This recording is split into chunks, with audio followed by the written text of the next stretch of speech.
రేపటి నుంచి diet start చేద్దామని ప్రతిసారి ఎందుకు వాయిదా వేస్తాం? రేపటి నుంచి స్టార్ట్ చేద్దాం. మీరు ఈ మాట ఎన్నోసార్లు చెప్పుకొని ఉంటారు, అవునా? కానీ ఒక చిన్న ప్రశ్న, ఆ రేపు అనేది క్యాలెండర్ లో వస్తుంది కానీ మరి మన జీవితంలోకి ఎందుకు రావట్లేదు? మనకి బరువు తగ్గాలని లేక కాదు, కానీ మనకి డైట్ అంటే మైండ్లో ఒక పెద్ద శిక్ష లాగా అనిపిస్తుంది. ఇంకా స్వీట్స్ తినకూడదు, ఇంకా ఇష్టమైన ఫుడ్ మానేయాలి, ఇంకా బయట ఫుడ్ తినకూడదు, రోజు ఎక్సర్సైజ్ చేయాలి, ఈసారి ఒక్క తప్పు కూడా చేయకూడదు, ఇలా ఆలోచిస్తాం. మన డైట్ ని ఒక చిన్న మార్పులా కాకుండా ఒక పెద్ద శిక్ష లాగా ఆలోచిస్తాం. కానీ అసలు సమస్య డైట్ కాదు. మన బ్రెయిన్ కి ఈ రోజు కంఫర్ట్ ఫుడ్ అంటే చాలా ఇష్టం, రేపటి రిజల్ట్ కన్నా. ఉదాహరణకి credit card bill next month వస్తుంది కాబట్టి ఏముందులే వాడేద్దామని ఈజీగా ఖర్చు పెడతాం. అలాగే ఈ రోజు బిర్యానీ తింటే వెంటనే ప్లెజర్ వస్తుంది, బరువు పెరగడం అనేది ఇప్పుడే పెరగదు. అందుకే బ్రెయిన్ అంటుంది ఏమవుతుందిలే రేపు నుంచి చూసుకుందాంలే అంటుంది. ఇప్పుడు చెప్పుకున్నట్టు బ్రెయిన్ కి కష్టపడడం ఇష్టం ఉండదు. అందుకే పైన చెప్పుకున్నట్టు డైట్ అంటే చాలా స్ట్రిక్ట్ గా చేయాలని అనుకుంటాం కదా, బ్రెయిన్ కి అది ఇష్టం ఉండదు. అందుకే బ్రెయిన్ ఈ రోజు కొంచెం ఎంజాయ్ చేద్దాంలే, రేపు నుంచి మొదలు పెడదాంలే అని వాయిదాలు వేస్తూ ఉంటుంది. అది ఒక రకంగా తెగదు.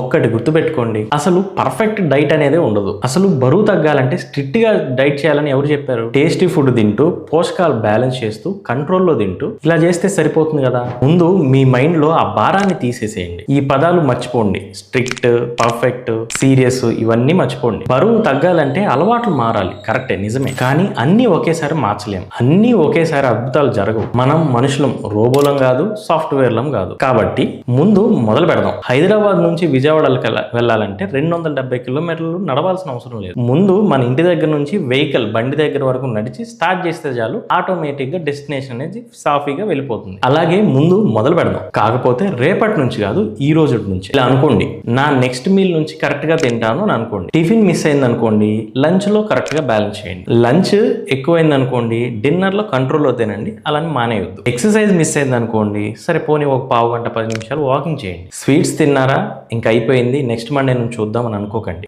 జస్ట్ నెక్స్ట్ భోజనాన్ని, నెక్స్ట్ మీల్ ని మంచిగా తినండి చాలు. జస్ట్ ఈ మీల్ పోతే నెక్స్ట్ మీల్ నుంచి మళ్ళీ నార్మల్ గా వచ్చేసేయండి, కరెక్ట్ గా చేయండి. ఎందుకంటే బరువు తగ్గడాన్ని పాడు చేసేది ఒక్క బ్యాడ్ మీల్ కాదు, ఆ బ్యాడ్ మీల్ తర్వాత వచ్చే ఇప్పుడేం లాభం తర్వాత చూద్దాంలే అనే మైండ్ సెట్. మీకు మోటివేషన్ అవసరం లేదు, మీకు పర్ఫెక్ట్ సోమవారం అవసరం లేదు, మీకు కొత్త సంవత్సరం అవసరం లేదు. మీకు కావాల్సింది ఒక మంచి నిర్ణయం అంతే. రేపటి నుంచి కాదు, ఇప్పుడు నుంచే బెటర్ అని మొదలు పెట్టండి. ఎందుకంటే మీ శరీరానికి క్యాలెండర్ తెలియదు, డేటు తెలియదు, సంవత్సరం అసలుకి తెలియదు. మీరు ప్రతిసారి రిపీటెడ్ గా తీసుకునే నిర్ణయాలే దానికి తెలుస్తుంది. వీడియో నచ్చితే టుడే లేదా ఈ రోజు అని కామెంట్ చేయండి.